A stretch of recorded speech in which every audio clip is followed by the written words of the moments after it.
buenas tardes. En primer lugar, en nombre de Dolmen Ediciones, quisiera agradecer a la radio de la Universidad de Chile que nuevamente nos acoja para una presentación de un libro poesía. Anteriormente fue el libro Calas de Germán Carrasco, con gran éxito también en esta sala. Y hoy día muy felices de tener a Alejandro Jodorowsky presentando un nuevo libro de poesía con Dolmen Ediciones. Alejandro lleva editando con nosotros ya por 10 años y en realidad es más que un gran amigo de la casa de Dolmen Ediciones y por lo tanto siempre estamos agradecidos de su visita y su presencia. El esquema de hoy día es bien simple, como además esto se reproduce en vivo, se reproduce luego en la radio. Nosotros tenemos un esquema de trabajo que va a ser el siguiente. Leonardo Sambueza, poeta, amigo editor también de ediciones, de las ediciones que hacemos de poesía, va a presentar este último libro de Alejandro y Alejandro va a leer algunos de sus poemas.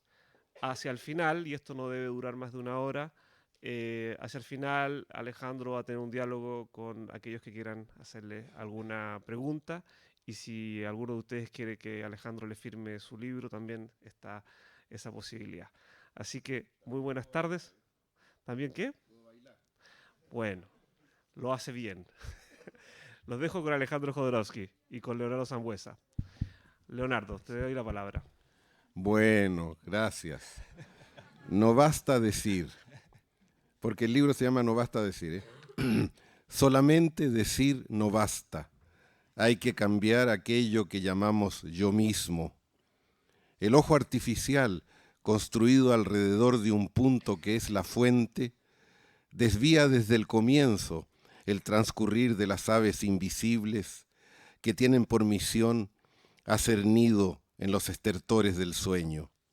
Si yo me pienso mal, transformo en cárcel cada nube, en piedra cada pan. Establezco fronteras en el goce informe. Le doy una razón a la locura. Petrifico al viento y también encadeno a los abanicos de plumas. Dicto leyes que limitan la mirada a 4 ángulos. Con líneas de tiza blanca establezco en los cuerpos senderos precisos por donde deben transitar las caricias, condenando a la horca a quien toca las regiones malditas. Solo permito una pierna y el resto han de ser muletas. Los sentimientos que no son palabras deben podrirse en un calabozo. En fin, cambiaré los cerebros por relojes. En cada araña duerme un hada y cada piedra tiene poderes milagrosos. El océano puede no solo crear peces, sino también barcos angélicos, y el viento alegrar las ciudades transportando el aroma de los santos. De la tierra es posible ver crecer árboles con frutos que son pájaros, y del cielo caer vírgenes con el cuerpo lleno de leche, una para cada huérfano. ¿Me echo otro? Uno cortito. Pequeños actos de bondad. No me queda más que alegrarme, ofrecerle un vaso de vino al mendigo, impedir que los gatos orinen en las flores, con silencio de perro acompañar a la viuda, darle sábanas limpias al loco, aplaudir a los malos actores, prestarle dinero al estafador, enviar rosas a la fea, regalarle mi bastón al ciego. Pequeños actos de bondad realizados bajo la indiferencia de un Dios que no distingue el bien del mal ni la luz de su sombra.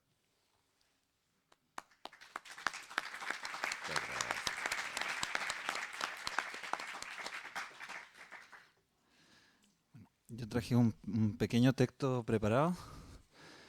Es cortito, pero digo un montón de barbaridades que quisiera que me las corrigiera cada vez que las dijera Alejandro. Así que me interrumpes así sin aviso cuando lo creas. No soy profesor ni verdugo, ¿eh? No, si no hace falta ser profesor.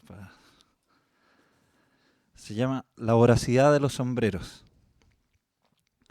Antes de leer un libro suelo examinarlo como el objeto que es, sin duda uno de los más bellos inventos del hombre.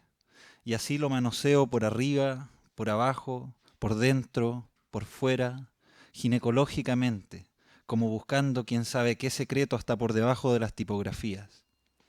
Pues bien, apenas sometí el libro No basta decir de Alejandro Jodorowsky a este no por riguroso menos ocioso examen, me saltó a la vista una curiosidad. El libro no tiene índice. Alguien dirá, ¿y qué? Por supuesto, ¿y qué? Pero sucede que el CD que lo acompaña tampoco tiene índice. Y, por si fuera poco, si uno mira con atención el retrato del autor allí impreso, verá que le llega como un pesado acertijo la tercera pieza del puzzle. En la fotografía aparece el rostro de Alejandro Jodorowsky ligeramente apoyado sobre su mano derecha, de tal manera que es imposible ver ni siquiera la sombra de uno de sus dedos, precisamente el índice. El índice de un libro indica direcciones, números de páginas, es un mapa de ruta. El dedo índice también indica direcciones, pero en lugar de un mapa de ruta es una flecha a la orilla del camino. ¿No les parece que aquí hay gato encerrado? Y si hay gato encerrado, entonces agrego un cuarto elemento al acertijo, la sonrisa del retrato. Están todas las pistas sobre la mesa.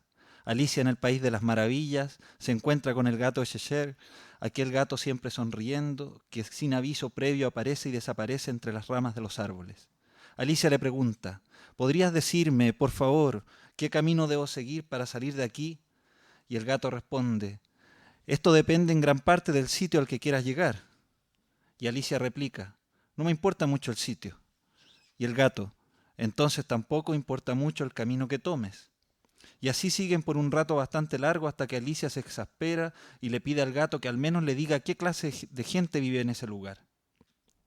Entonces, en lugar de indicar con su patita derecha que por esta dirección vive un sombrerero y con la patita izquierda una liebre de marzo, y que no importa cuál de los dos caminos seguir, pues ambos están locos y etcétera, etcétera, en lugar de eso, Alejandro Jodorowsky sonríe como el gato, pero esconde su índice y no dice palabra.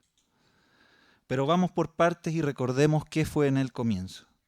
San Juan dice que en el comienzo fue la palabra, en arjé en hologos, dice textualmente.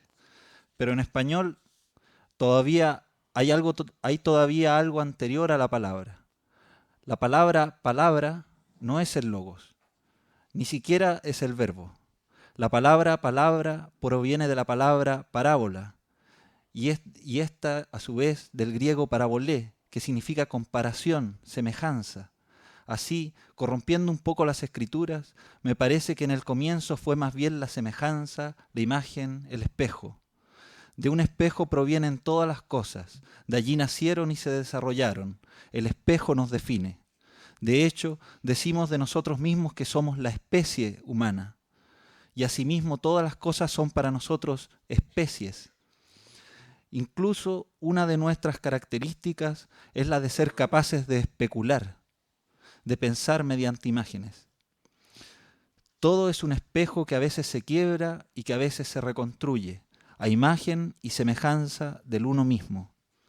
Pero al quebrarse y reconstruirse no renuncia a su trizadura, queda en él una cicatriz que cambia la forma de las cosas.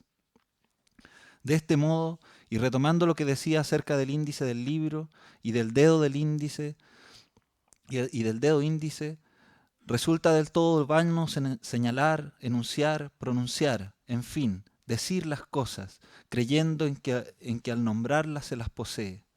La carencia de índice en Alejandro Jodorowsky es así una protesta contra un modo de hacer y de pensar, a la vez que una reivindicación de la palabra en cuanto parábola, en su primer sentido, comparación y semejanza, y en el sentido que más habitualmente le damos, el de proverbio y de fábula.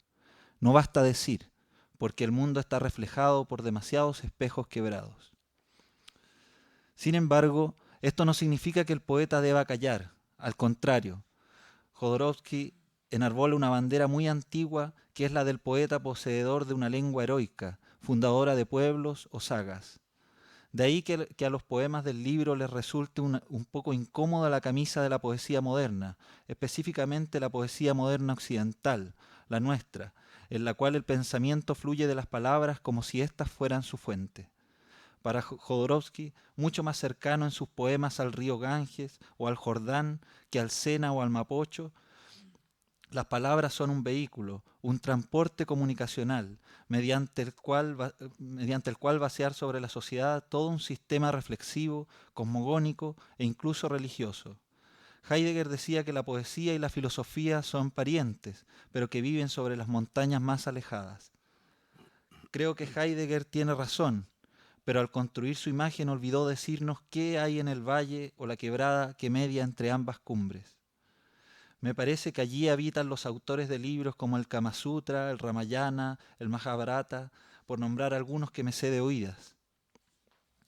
Son libros incomparables con nuestra tradición, porque en ellos el poder de las palabras no está precisamente en ellas, sino en otro ser que origina mantras y chantras, aquellas especies de conjuros mágicos con los cuales es posible que un solo hombre gane una batalla contra todo un ejército. Los habitantes del valle que media entre las montañas de la filosofía y la poesía tienen una misión sobre el mundo, una misión relativa a su semejante. En ese sentido, lo que está comenzando a hacer Jodorowsky es transportar a poemas, himnos, tantras, todo lo que él ya había desarrollado sin recurrir al encantamiento verbal, es decir, todo un sistema de sanación colectiva e individual. ¿Y sanar de qué enfermedades? Tal vez una de las principales enfermedades sea lo que en uno de los poemas se llama la voracidad de los sombreros, la autodestrucción. Como se verá, Alejandro Jodorowsky está metido en una camisa de 11 varas. El hombre se autodestruye incluso cada vez que parpadea, porque habita en él el cangrejo del ego. Pero en la entrevista que le hizo Christian Barken, le oí contar un cuento de un viejito que iba a mover una montaña con una cuchara de porcelana. Alguien debe comenzar, decía el viejito. Sin duda, alguien debe comenzar. Y en realidad, todos comenzamos. Cada poeta que pasa es eso, un comienzo. Dejemos ahora que hable Jodorowsky, pero antes, una observación. Él confesó que la poesía fue la más esquiva de las artes que se propuso practicar, que tuvo que esperar hasta hace muy pocos años para atreverse a escribir y publicar. De hecho, entiendo que este es su segundo libro. Es, por tanto, un poeta joven, y según parece, lo será por un buen tiempo, cada día más. Bravo.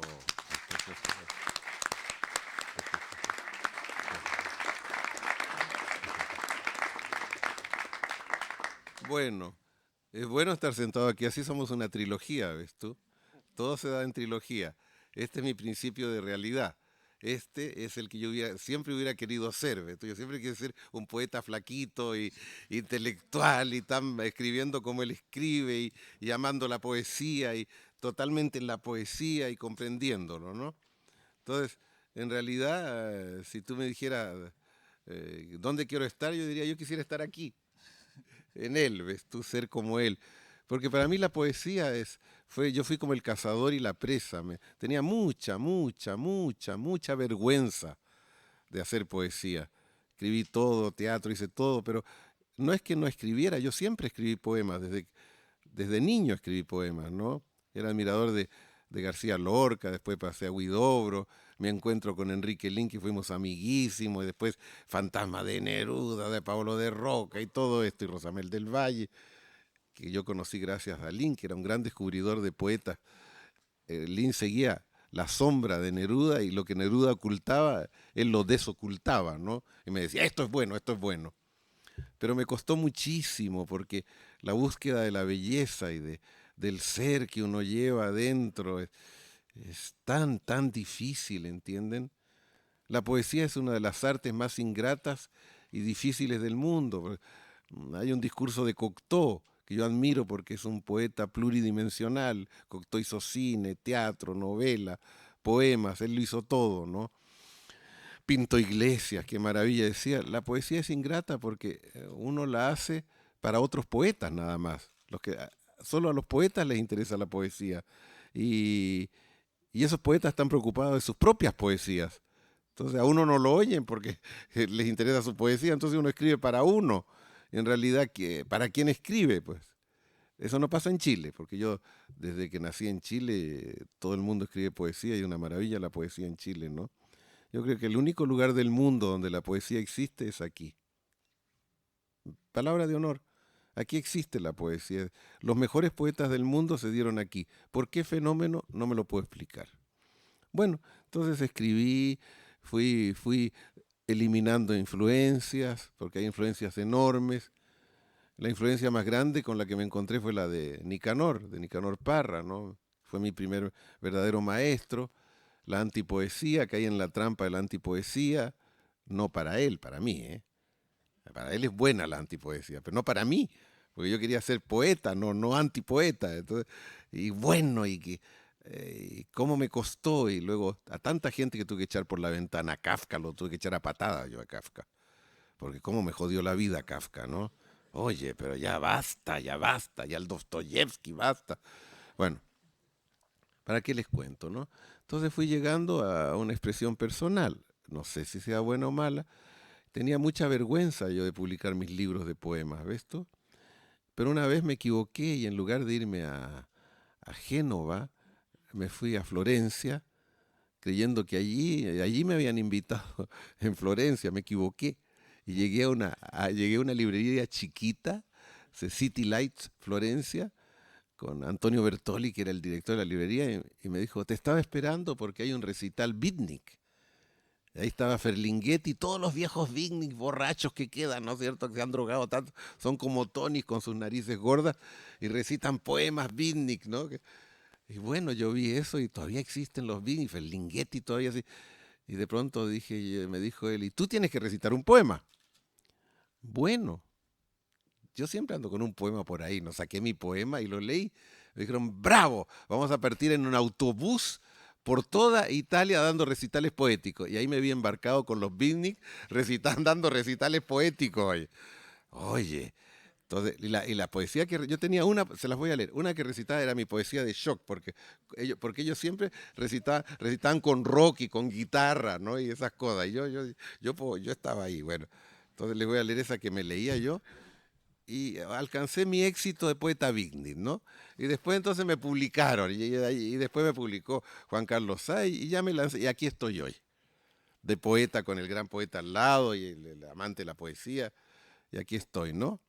Pero les juro que si en otras cosas me siento muy grande y muy bien, en la poesía me siento muy chiquito, ¿eh? Sí, soy muy humilde, de veras, les confieso, soy muy humilde. Y cuando estoy leyendo, yo estaba leyendo el poema al comienzo y alguien tosió, me acomplejé, ¿ves tú? Cuando él leyó, nadie tosió. Se leyó 3 páginas y no tosió nada. Y yo cuando leí 3 o 4 toses, oye, me puse rojo. Bueno, entonces, no es lo que les quiero leer, pero sí les quiero dar de ejemplo cómo lo hacía yo con los beatniks, ¿ok? Se llama El águila cubierta de escamas. Entonces yo le ponía mucho ánimo, ¿no? Decía así, aún la fiera, que es parte de mi carne, quiere destrozar a dentelladas la garganta del juez. Y el lobo que vive en mi cerebro necesita marcar un territorio. El león que se apodera de mis pies y mis manos los prolonga en garras. El temor de los gorriones, el disimulo del pez y la adoración del sapo por la luna, la incertidumbre de la mosca y también la voracidad de los sombreros, y también el ciego resplandor de las raíces, y también la testaruda mudez de las montañas, y la impertinente fidelidad de las sombras, y en el centro de su tela, la obstinada esperanza de la araña. Los 3 reinos se me pegan en el alma. Alguien tosió. Los 3 reinos se me pegan en el alma. Quiero ascender, sacarme el cuerpo como una camisa sucia, transformar mis escamas en plumas y volar hasta disolverme. Pero en la tierra, por más que mi serpiente se transmuta, quedo arrastrándome como un águila cubierta de escamas. Bueno.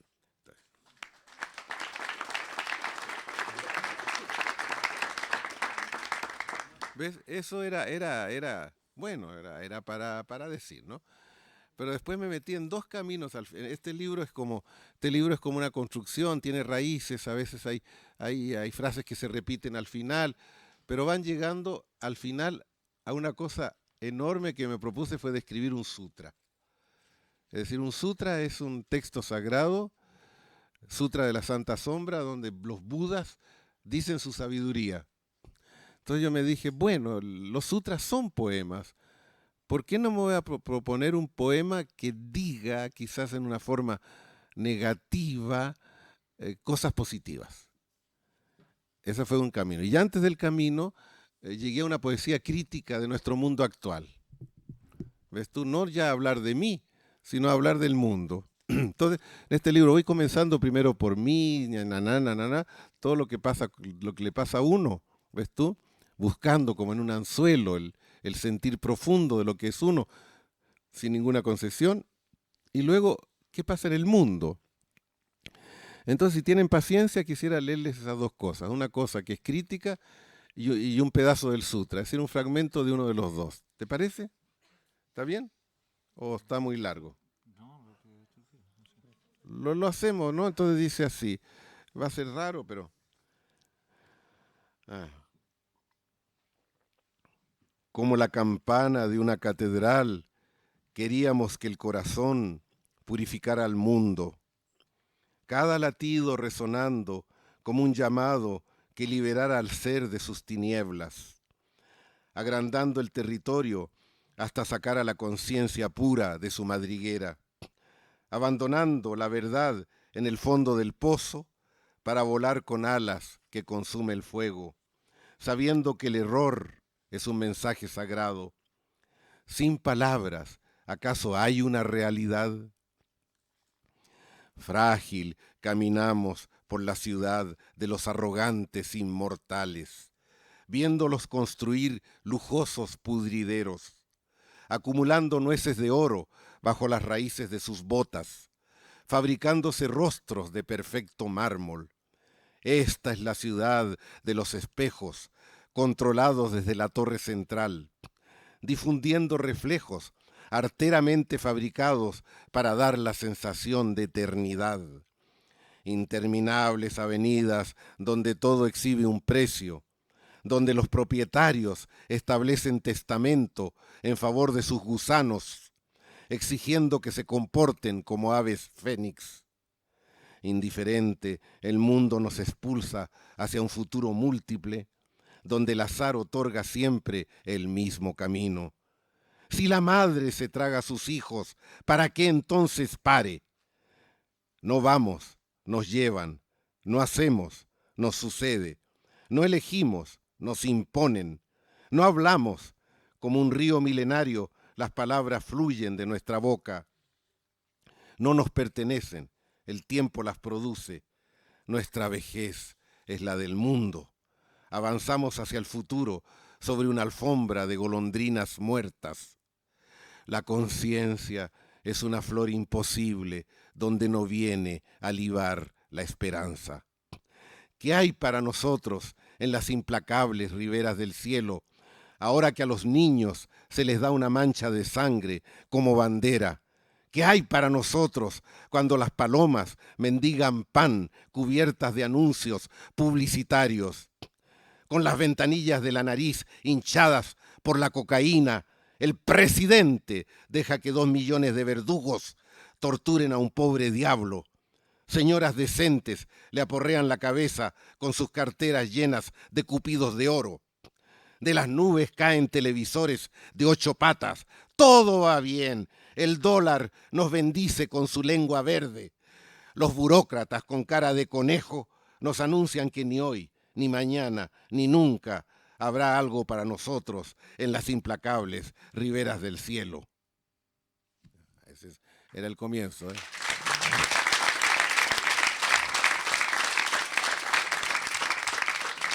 Y claro, es decir, uno no se va a pasar su vida también haciendo poemas que critican y sacando esto, porque claro que tiene que ver el mundo.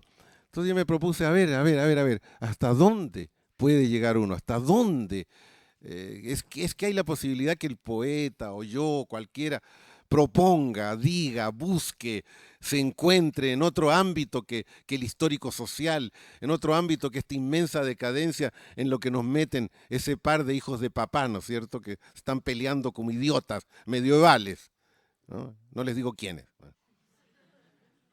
No les voy a decir quiénes, no me quiero meter en enredo. Este es un fragmento, ¿no?, del sutra. Y nunca lo he leído así en voz alta, porque ni en público, ¿eh? Así que a ver qué pasa. Sacrifica los pasos que pueden definirte. Imprime esas huellas en secreto. Que tu grito se combine con el de las madres que paren. Los pilares del universo reposan en tu corazón. Vive tu instante con la pasión de un hijo que asesina a su padre. La palabra adquiere realidad cuando la dices en el fondo del pantano. Si quieres encontrarte, no permitas que solo los poetas te contemplen.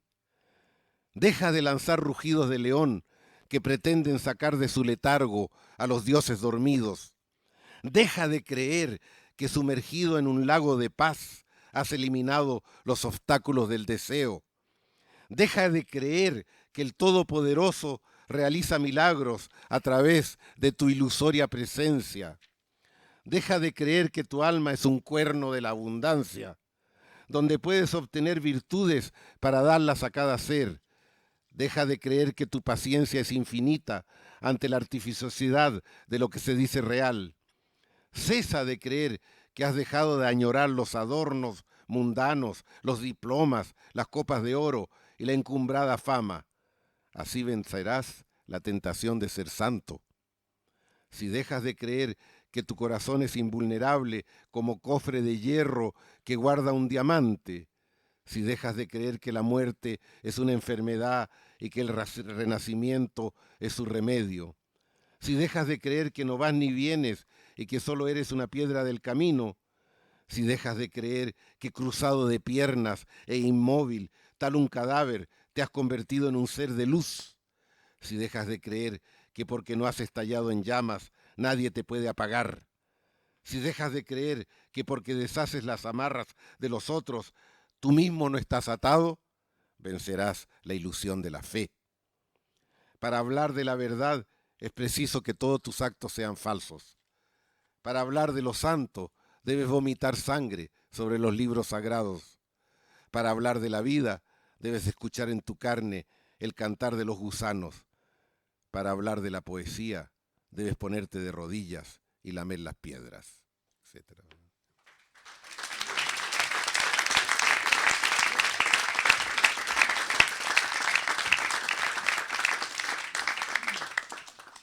Entonces, si quieres, pregunta. Sí. ¿Quién quiere preguntar? Aquí no vemos nada, se ve oscuro allá. ¿Hay alguien que quiera preguntar? Es difícil preguntar, si quieren, con mucho gusto, ¿eh? Si no, tú me vas a tener que preguntar, ¿eh? No. Con mucho gusto. ¿De dónde saca esa fuerza o esa fe, como le llama, con todo lo malo que le puede pasar en la vida a alguien? Como que, o sea, ese algo positivo que se le ve en los libros, en sus poemas, no sé. Claro. Pero ¿de dónde la saca? O sea, y sobre todo en estos tiempos que es difícil. No hay tiempos. Siempre es igual. Encontrar al ser es como cavar un pozo de petróleo. Y tú rompes, como decía mi amigo, lo racional, el índice, ¿no es cierto? No es que lo rompa, no es que lo elimine, sino que abres las barreras de lo racional.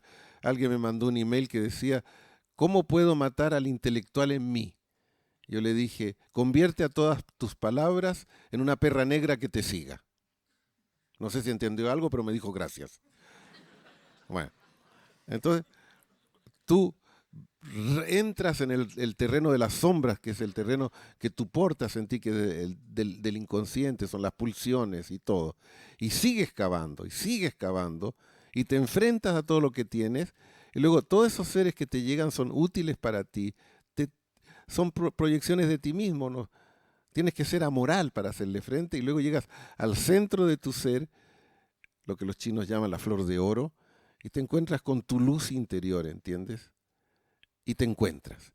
Y cuando te encuentras, los tibetanos dicen, cuando se abre una flor, es primavera en todo el mundo. Es decir, en ti Todo se convierte en una primavera dentro de ti, todo, hasta la muerte, lo que se llama muerte, la vejez, la falta de económica y los amores, y todo se llena de una luz intensa, ¿ves tú? El mundo no es violento, en el mundo hay violencia. La realidad no es como la estamos viviendo, es una realidad inventada, pero hay otra realidad. La realidad que estamos viviendo es virtual. No es la realidad, es una virtualidad en la que nos meten. Pero hay otros mundos. Entonces, uno tiene que decir, esto no soy yo, no acepto, este no es el mundo. El mundo es lo que yo pienso que es el mundo. Si el mundo es lo que yo pienso que es el mundo, voy a comenzar a cambiar y mi concepción de mí y mi concepción del mundo. No tengo por qué seguir las grandes corrientes. ¿Comprende? Ahora, lo que hizo Laden en forma totalmente monstruosa y negativa, tú lo puedes hacer en positivo. Un ser humano se puede enfrentar al mundo y a la civilización. Se puede. Tú puedes. De forma positiva te aconsejo, ¿eh? No hayan de rompiendo torres ahí por ahí, ¿eh?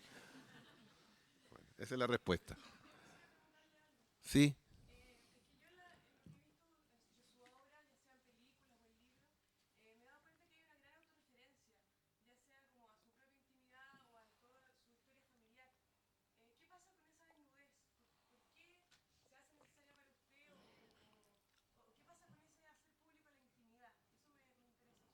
¿Qué pasa conmigo? Mira, vivo dentro de este cuerpo. Es como a un marino le dice, no hables de tu barco.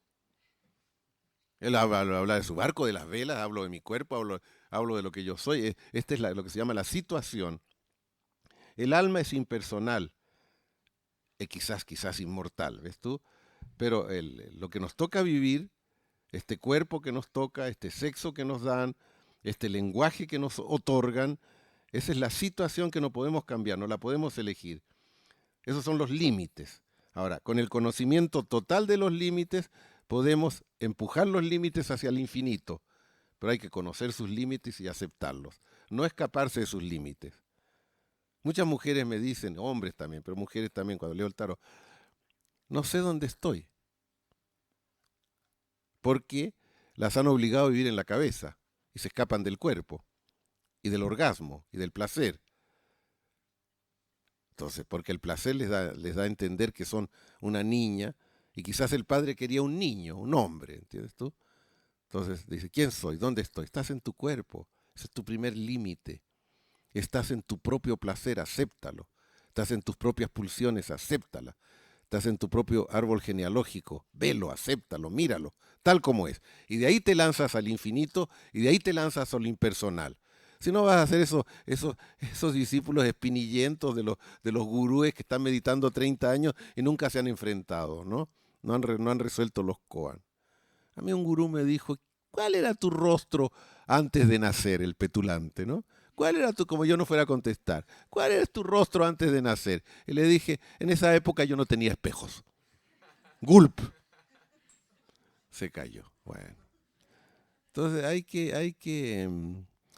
eso es lo que digo. Entonces en tu pregunta yo te digo, hay que aceptarse y no es desnudarse la autorreferencia. Si el artista no trabaja con su propio mundo, ¿con qué trabaja? Las preguntas que hacía un rabino era ese. Si no eres tú, ¿quién? Si no es aquí, ¿dónde? Si no es ahora, ¿cuándo? Ya, esa es la cosa, ¿no? Así te respondo, ¿eh? No sé si te sirva la respuesta. Ya. Sí.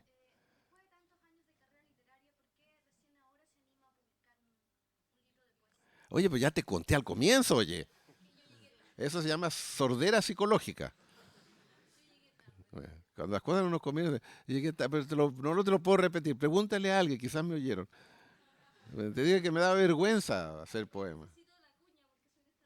Me da vergüenza a mí hacer eso, ¿ves tú? Porque para mí la poesía, y tú sabes, me dijeron, define a la poesía. Yo dije, la poesía es el excremento luminoso de un sapo que se tragó a una luciérnaga. Esa es la poesía. Entonces, pero eso es difícil, porque yo soy un sapo que anda buscando a la luciérnaga, pues todavía no puedo cagar, ¿entiendes? Porque no me la he tragado. Entonces hago lo que puedo, imito, ¿no? Imito que lo logré y ahí voy, ¿no? Buscando. Por eso digo, la conciencia es una flor imposible donde no viene a libar la esperanza. Es decir, la maravilla de la poesía es que es un fracaso siempre, porque se trata de expresar el silencio que no se puede expresar con palabras. La poesía trata siempre de expresar lo inexpresable. Entonces es un fracaso continuo, y la maravilla de la poesía es ese fracaso continuo. Si fuera triunfante estaríamos con los poetas gurús hinchados que dicen yo detesto a las personas que dicen yo. Tampoco, pues. Bueno, no vine a discutir aquí. Estoy muy contento, la verdad que estoy muy contento. Estoy discutiendo con mucho placer, ¿eh? Hay un micrófono ahí, porque quedan grabadas las preguntas. Entonces, si alguien quiere hacer una pregunta, no sé. ¿En un micrófono? Sí, allá no sé. Me dijeron que hay, pero yo no veo nada ahora ya. Sí.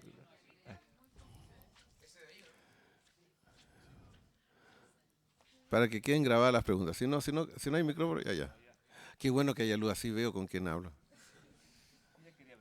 ¿Quién quería? Yo aquí dispuestísimo, ¿eh? ¿Sí? Que venga. Don Alejandro, yo quería aprovechar un poco la referencia del amigo poeta que había hablado de Heidegger al principio de la charla. Hay un libro que Heidegger hace un análisis de la poesía de Hölderlin y habla de que el poeta está expuesto a los rayos de Dios. Yo quisiera saber en dónde usted ve la diferencia entre este ejercicio de sanación poético, del rehacerse y de sanarse por medio de la poesía y el arte en general, y la frontera con lo que puede ser un delirio místico o la psicosis mística que estuvimos hablando de Milós, el caso Milós. ¿Dónde usted ve la diferencia entre esta posibilidad de sanación y el delirio, no sé, patológico? Bueno, nunca había pensado, ¿eh? Pero en lo que tú me dices, yo creo que Dios no tiene rayos, ¿eh? Que me parece ridícula esa imagen, los rayos de Dios. Ya hay que borrar esas cosas. No se puede seguir pensando así, que sea quien sea el genio que lo haya dicho, los rayos de Dios son una ridiculez. No comprendió nunca nada de Dios, porque Dios es lo impensable, lo inimaginable, lo indescriptible. O sea, de ahí no se puede hablar. A Dios yo no lo conozco, pero lo puedo sentir. El sentimiento de lo divino no es la imagen de lo divino. ¿De acuerdo? Entonces empieza uno a delirar cuando se echa a Dios en el intelecto, ¿no es cierto? Como un Alka-Seltzer en el intelecto, como una aspirina metafísica, entonces se pone a hablar. O como lo hacen los teólogos, ¿no? Que discuten así con sus idiomas filosóficos, discuten de algo que no tiene nada que ver con la filosofía, ni nada que ver con el lenguaje. Cuando a Ramakrishna le preguntaron, para el que no sepa, ¿no? Gran místico hindú, le preguntaron, ¿usted cree en Dios? Él dijo, no. ¿Cómo usted, un místico tan grande, no cree en Dios? No creo en Dios porque lo conozco. ¿Ves? Entonces, de ese tema no se habla. Ahora, la diferencia entre un poema y un delirio místico, bueno, pues no sé. Tú me dices, tú que eres poeta, tú me puedes decir. No, pero no soy experto en delirio. No eres experto en delirio. Yo fui a ver a mi viejo amigo Frater Mauro Matei ahí en el monasterio benedictino, ¿no? Que hacía títeres conmigo, y se fue de los títeres, fue directo a hacerse benedictino. Y le dije, ¿haces milagro? Y me dijo, no soy mago. Perfecta respuesta, ¿no? Perfecta. Mejor que los budistas zen. Y luego dije yo, ¿cree en la reencarnación de la carne? Sí, me dijo, creo en la reencarnación de la carne. ¿Cómo? Vamos de nuevo, no, resurrección de la carne. Vamos de nuevo a resurrección. Sí, pero ¿de qué? ¿De qué edad? ¿6 meses, 10 años, 20 años, 50 años? Y ahí lo agarré, ese es un koan. ¿Qué me responde, no? Y me respondió la respuesta perfecta, digna del más gran maestro. Me dijo, eso Dios decide. Ya. No había respuesta. Bueno. Entonces eso, no te puedo decir, pues, ya. Eso entre el delirio místico. Me da igual. Yo leo, todo es poesía. Te voy a decir, todo es poesía. Tú lees el periódico y es poesía. El lenguaje, todo es poesía. Es decir, que la poesía depende del poeta. Para un poeta todo es poesía. Para un pintor todo es pintura. Para un filósofo todo es filosofía. O sea que esa pregunta es una pregunta académica y filosófica que un poeta no puede responder. Dios no tiene rayos. Una pregunta. ¿Se escucha? No oigo. La vida tiene posibilidades que posean respuestas. ¿La qué? La vida tiene posibilidades que posean respuestas. Hija mía, si la vida es la respuesta. ¿Cómo va a poseer respuesta? La vida es la respuesta a todo. No es pregunta la vida. La vida no es una pregunta. Si tú estableces la vida como preguntas, entonces no la vives. La vida es una respuesta. ¿Y las posibilidades dentro de la vida? Que te lo tiran a la cara. Es un mojón que te tiran la cara y decían, bueno, pues está autodestructivo, Lipo. Pero igual es una respuesta. Es una respuesta. Po. ¿Ah? Yo digo que la vida es una respuesta. Yo cada mañana me levanto y estoy vivo. Qué maravilla. ¿Y la meta? ¿Eh? ¿Y la meta? No hay meta, hijita mía. No hay meta. Es decir, la meta que te pones es un destino que te das. Hay que ir avanzando paso a paso. Caminante, con tus huellas haces el camino, ¿no es cierto? Entonces, a medida que uno avanza, se va haciendo el camino. La meta está ya. Es decir, lo que tú persigues ya lo llevas. Entonces, la meta está en ti y la meta te busca. No hay meta. Está en ti. Tú eres la meta de ti misma. En el arquero zen budista, tú eres el que lanza la flecha. ¿Hacia dónde? Hacia ti, porque tú eres la meta. La meta eres tú. Llegar a ti misma. Y llegar a uno mismo es muy difícil, porque uno vive con una máscara, ¿no? Que nos ponen. Una máscara de alquitrán, nos las pegan en la cara desde que nacemos. La primera máscara, y después nos pegan la familia, los tíos, las tías, la abuela, otras máscaras. Después la escuela nos pega otra máscara. Y el negocio y el oficio y la sociedad nos pega otra máscara. Después, cuando tratamos de arrancarnos las máscaras, a veces nos arrancamos toda la piel, nos quedamos sin rostro, ¿no? Entonces, hay que dejar que las máscaras se caigan como hojas secas, sin preocuparse. Si tú no te agarras las máscaras, ellas se caen solitas, como hojas secas. Yo cada vez que voy marchando, miro detrás a ver cuántas máscaras dejé caer. Y veo que los perros me siguen y se las comen. Mis máscaras les encantan a los perros, pero se las comen con una delicia increíble. Siempre hay que tener perros, porque en el tarot hay el mat, el loco que está perseguido por un perro. Y el perro le va comiendo lo inútil, ¿ves tú? Bueno, etcétera, ya. ¿Algún proyecto fílmico? Proyecto fílmico. Bueno, ese es otro tema, estaba en un libro de poesía, ¿eh? Sí los tengo, pero eso no lo cuento porque después se va a saber. Cuando lo leas en el diario, si se hace, lo lees en el periódico. Y si no se hace, no lo lees. Porque de 100 proyectos fílmicos se hace uno. ¿Entiendes? Entonces, anunciar un proyecto es mala suerte. Probablemente lo haré. Pero eso no importa. Ahora estamos de poeta aquí, ¿eh? No de cineasta. Analogía porque, mira, por analogía entre película y... ¿Qué me dijiste? ¿Analogía qué? Mira, alguien me dijo en el cine, mira, dice, ten cuidado, no oigas los consejos, porque en el cine todo el mundo tiene una idea así como tiene un ano. Esa es la analogía que tú dices. No hay que hacer caso a los analogías. ¿Otra?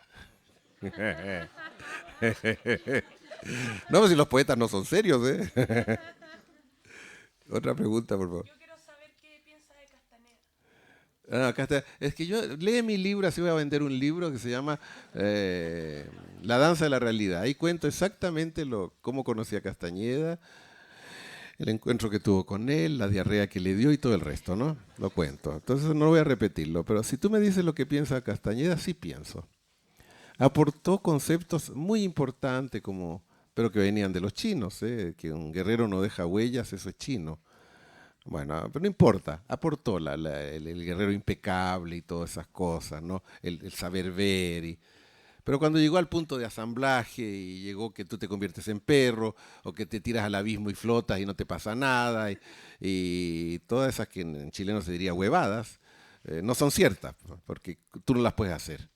Entonces él se plantea como el más brujo que se puede lanzar a un abismo y sobrevivir, y tú nunca lo harás. Entonces te acompleja. Yo detesto las literaturas que me acomplejan.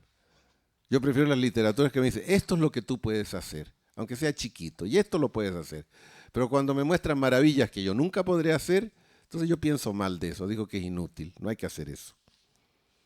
No se trata de acomplejar a nadie, decir yo puedo y tú no puedes, y nunca podrás. ¿Ya? Eso es lo que pienso. Oye, se quedaron mudos, ¿eh? Piensen, porque... Sí. ¿Ah? ¿Cómo? ¿Cómo que le saque una máscara? Ah, le sacamos una máscara. No, porque es verdad, ¿entiendes tú? Y luego mira, yo soy un ser humano bastante normal, ¿eh? A pesar de lo que ustedes están viendo.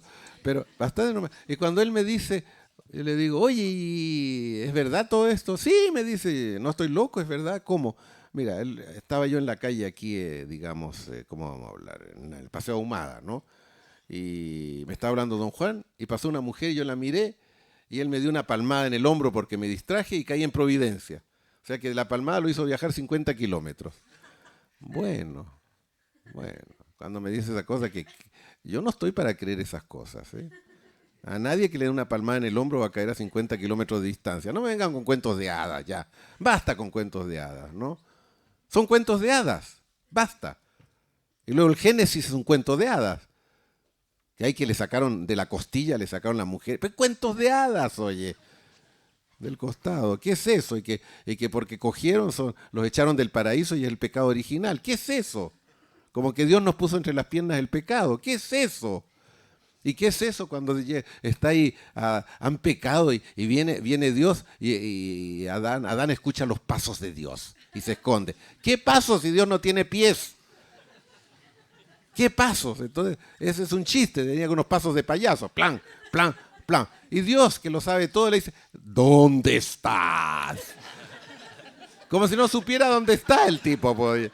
Lean el Génesis, pero si es un chiste. Un día voy a interpretar el Génesis como payaso ahí. Después les cuento, voy a hacer el Génesis para sanar, porque no es posible que sigamos creyendo en cuentos. Y sobre este cuento de hadas se jura. ¿Jura usted decir la verdad, toda la verdad, toda la... Oye, no es posible que estemos jurando por ese libro que son de cuentos de hadas. Y uno me dijo, y uno muy acomplejado, ¿y por qué los judíos son la raza elegida? Yo le dije, bueno, es muy fácil, porque ellos escribieron el libro. Si los árabes escriben la Torá, pues los árabes van a ser la raza elegida. Pues. No son tontos, ¿no? Ya. Sigamos. Este es mi enojo. Ayer me eché una monstruosidad, oye. En el radio se las voy a repetir porque me encantó. Estas cosas me llegan a mí solo, ¿no? Entonces me da una rabia así creativa y me pongo ya a echar rabia, ¿no? Entonces dije, de los judíos, dije, ¿por qué tienen la kipá este gorrito, no? Entonces dije, todos su vida con un gorrito para equilibrar la falta de prepucio. Está buena, ¿no es cierto? Está buena. Está muy buena. Bueno, ya, son chistes muy buenos. Ese corresponde a un chiste que hizo Woody Allen tan bueno. Dijo, la masturbación es maravillosa porque uno hace el amor con el ser que más quiere.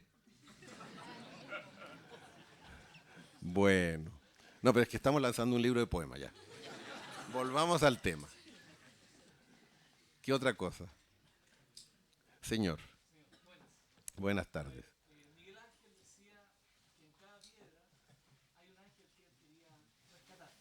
Claro. Sí. Bueno. Pregunta difícil. Primero que tenemos que... no dijo eso Ángel que rescatar. Él veía en cada piedra una escultura, ¿ves tú, Miguel Ángel? Y luego él tallaba la piedra, pero no creaba la escultura, sino que quitaba de este trozo de mármol lo que sobraba y luego le quedaba la escultura. ¿Sabes? Que él veía la escultura en la piedra, ¿no es cierto? Eso es bonito. Lo mismo puedes decir de ti. Tú puedes presentir que en ti hay un bello ser. Ese ángel que tú dices. Y es sin vanidad y sin narcisismo. Yo cuando me fui a Francia a hacer mimo, dijo ir a trabajar con Marceau, el que me envió, que se llamaba el Burro Poñachic, que era un comerciante, me dijo, ¿y por qué tú? ¿Por qué vas a París? Hay 2000 que quieren entrar en su escuela. ¿Por qué tú? Yo le dije, ¿y por qué no yo? ¿Y por qué no yo? Entonces, tú no vales nada. ¿Por qué tú vas a ser un ser maravilloso en el interior de ti? ¿Y por qué no? El universo me produjo. Yo no vine a este mundo, yo fui producido por este mundo. Una razón habrá. El árbol produce frutos y cada fruto tiene su significación, su significado. Entonces, en mí hay algo, ¿ves tú?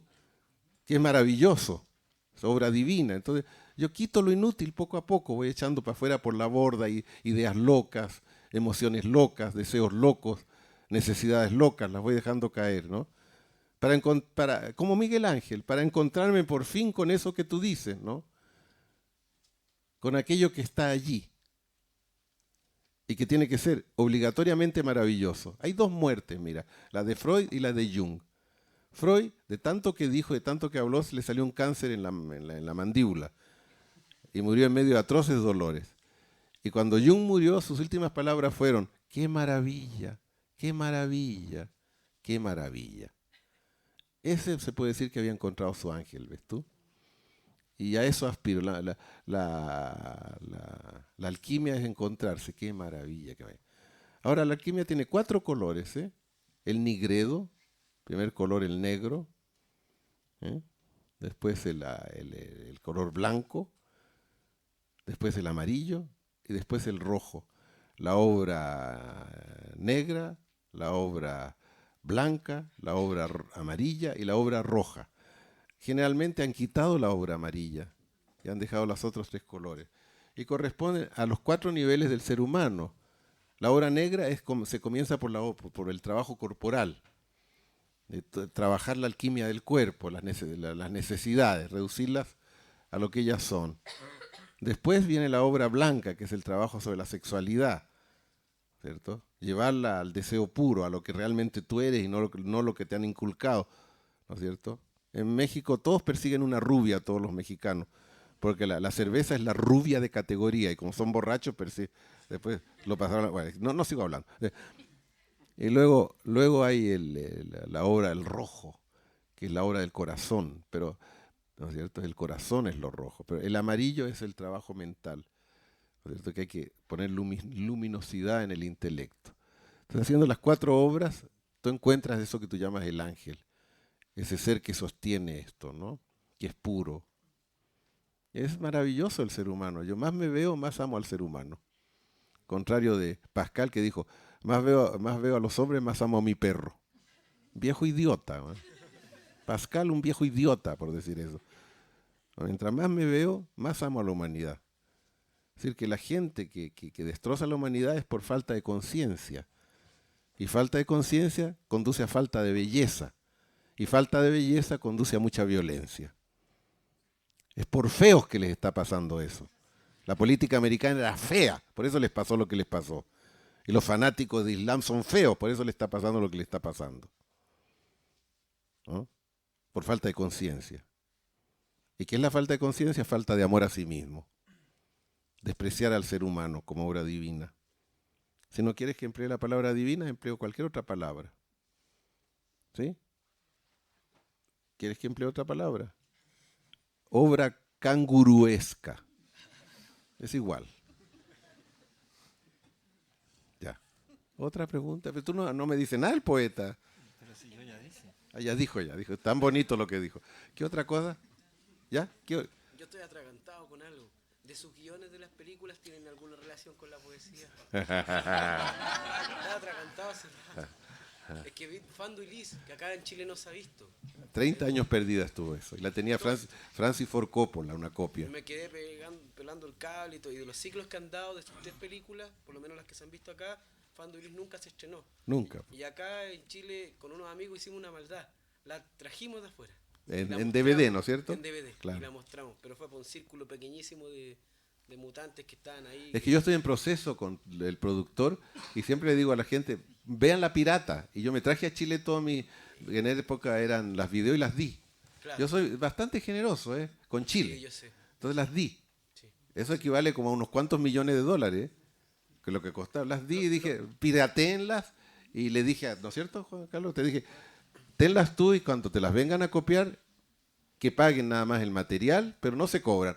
Ahora me envió un muchacho, me dijo: vas a dar una conferencia en la Católica, queremos mostrar Fando y Liz en un teatro, en un cine, ¿cuánto nos cobras? Y yo me ofendí como poeta. ¿Qué es eso de que les cobro?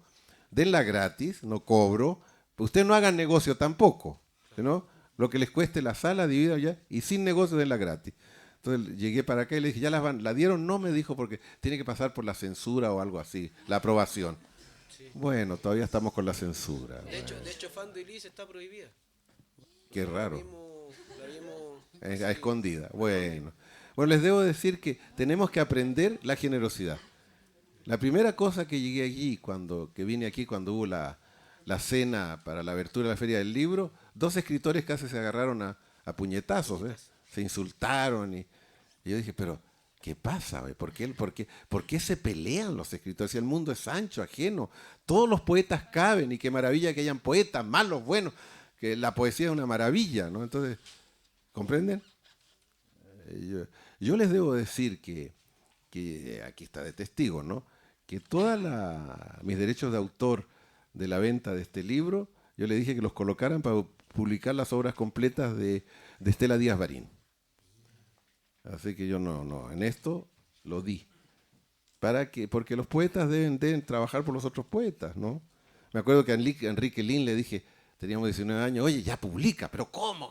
Bueno, yo he conseguido un capital para publicar mi libro de cuentos, El Paso del Ganso. Entonces yo te lo doy, tú publicas el libro, tú lo vendes y con la ganancia publico el mío. Perfecto. Entonces publiqué el libro Nada se escurre, primer libro de Enrique Lin. Pero como él era un caballero poeta tan delicado, no podía venderlo, los regaló todos. Y recién ahora, este año, publico El Paso del Ganso. Pues. Me lo guardé.